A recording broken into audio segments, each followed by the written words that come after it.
and welcome to World Insight with Tian Wei, coming to you from Beijing on CGTN. Coming up on today's program, India's border tensions with Pakistan have flared up again, with both sides shelling each other across the line of control in Kashmir. Does this skirmish have wider geopolitical implications as far as China? And we start today's show with the latest on the deadly conflict between Pakistan and India. Pakistani military said they destroyed 2 Indian military posts and killed 4 Indian soldiers earlier this week. The clash happened right after the country protested against India's violation of a ceasefire. According to the Pakistani Foreign Ministry, 5 Pakistani civilians were killed, and the country has asked the UN to mediate. And for more on the border tensions between India and Pakistan, we are joined by a strong panel from China. Mr. Ye Hailin, Director of the Center for South Asia Studies of the National Institute of International Strategy at the Chinese Academy of Social Sciences. Welcome, sir. In Islamabad, we are joined by Mr. Sultan Ali, who is a defense and security analyst. Welcome as well. Meanwhile, we'd like to welcome in New Delhi Dr. Sreeram Chaulia, who is a professor and dean of Jindal School of International Affairs. Gentlemen, welcome to the 3 of you. How are we going to see the next step of this tension or reduction of tension on the border between your 2 countries? Mr. Chaulia, what is your view? Is that a possibility for the reduction of tensions right now? Well, I'm not very hopeful at the moment because the violence at the border is quite intense. There's shelling by both sides, and quite a few lives have been lost over the last few weeks. And simultaneously, there is a war of words going on at the diplomatic level. The Pakistani military and the Pakistani government has praised secessionist and terrorist actors fighting Indian forces as freedom fighters and as heroes and liberation warriors and so on.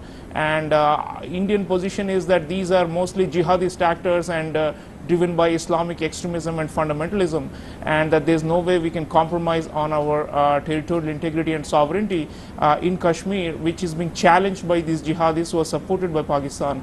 So I think until and unless there is a kind of a revision in the Pakistani position on this matter about ratcheting up pressure on India about so-called self-determination or freedom movement in Kashmir, I don't think there's only any way we are going to step back from this. Mr. Chaulia, do you agree with that? What kind of message do you think this quite small-scale, controlled, and yet certainly worrisome crossfire just happened between India and Pakistan mean to both sides?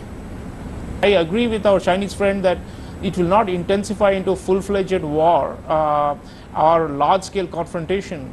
But you know, if you look at it in a longer-term perspective, it has been a kind of medium intensity war, one way, whether you call it or not, because since the series of attacks on Indian military camps over the last couple of years, it is seen as you know, an uptick in the tensions, and I don't think we are going to scale them back simply because there is you know, a limit to the endurance of the Indian tolerance that's been tested. So I think whatever strategic restraint was there in the past, I think Prime Minister Narendra Modi wants to send a message that you know, we cannot keep on absorbing blow after blow without responding. But having said that, India has made some very bold initiatives for peace with Pakistan in the past.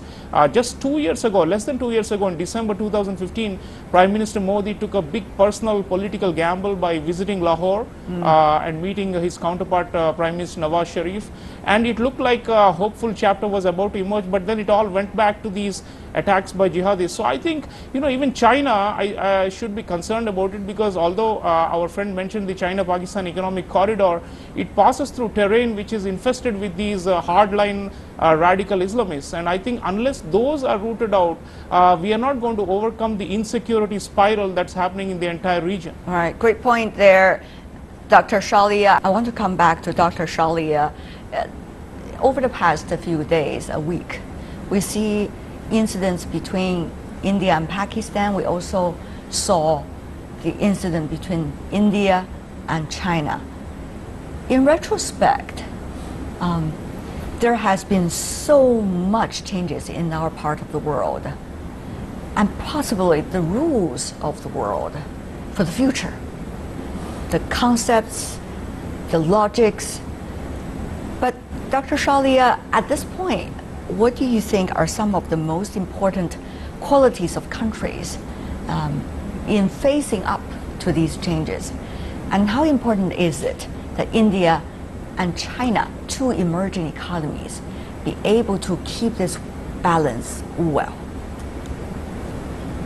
Well, I think we continue to view the One Belt, One Road as problematic because it not only challenges the disputed terrain and sovereignty claims in Kashmir with Pakistan, but also has a maritime dimension. And if you look at the larger picture, India, Japan, and the United States are conducting Malabar trilateral naval exercises right now, and the focus is on submarine hunting. And there is a perception that the Chinese People's Liberation Army is encroaching on India's sphere of influence, and that's been a long time concern, especially in our neighborhood.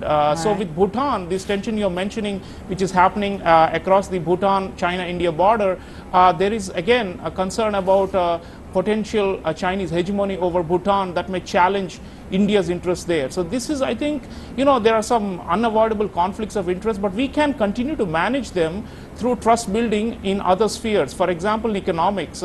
India-China bilateral trade, the stakes are high. It is over $75 billion at the last count, and it's increasing. So we would want to attract more Chinese investments in Prime Minister Modi's Make in India initiative for building our manufacturing base. There's a lot that can happen, both ways in terms of economics, and the Chinese are interested in helping our bullet train initiatives. So even though they're investing $46 billion in the CPEC with Pakistan, I would like to humbly submit that India is a safer destination. First of all, we don't have jihadist problem, and secondly, higher rate of return, higher economic growth. So I think that's where the potential lies.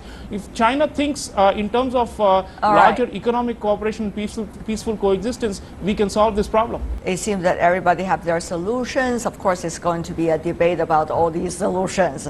But for now, I really want to express my appreciation for the three of you gentlemen, even though you come from very different interests and certainly from very different logics, but certainly you are sitting together and chatting to us, sharing with us intellectually your insights. Really appreciate it. Thank you. Ye Hailin, Sultan Ali, and Sreeram Chaulia. Thank you so much for being with us.